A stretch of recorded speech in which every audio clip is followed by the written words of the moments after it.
Viesturam šī ir pirmā skolas diena 1. klasē. Tā kā viņš ieradies pirmais, viņam ir iespēja izvēlēties sev tīkamāko vietu. Lielas nozīmes tam gan nav, jo apvienotajā 1. un 2. klasē ir tikai 3 audzēkņi. Viestur tētis stāsta, ka pats kādreiz mācījies lielā skolā, un tieši tas bijis par iemeslu, lai savam dēlam izvēlētos vienu no vismazākajām skolām visā Latvijā.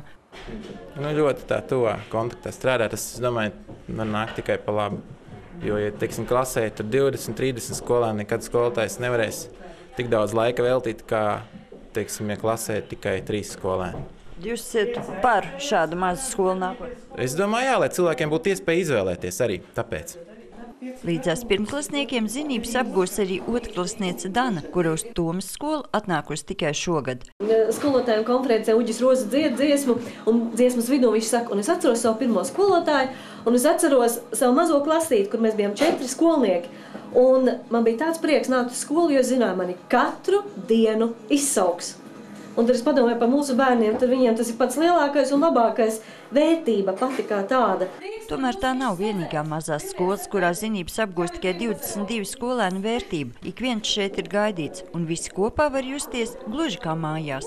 Vairāk tu pazīsti tādā skolā nav, kad tu satiec kādu un tu viņu nepazīsti, un vienkārši tu saskrienies un nesaproti, ko tu tagad lai dari. Un šajā skolā viss ir tā savādāk nekā lielajās.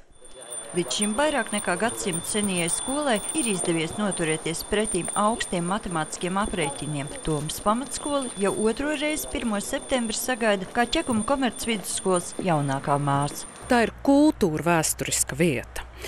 Tome, mazs pagastiņš ar mazu iedzīvotāju skaitu, bet blakus līdzās skolai ir tautas nams, un ja izudīs skola, arī dzīve tautas namā noteikti vairāk apsīks, jo nebūs jau tās jaunatnes, kas tur ies un darbosies.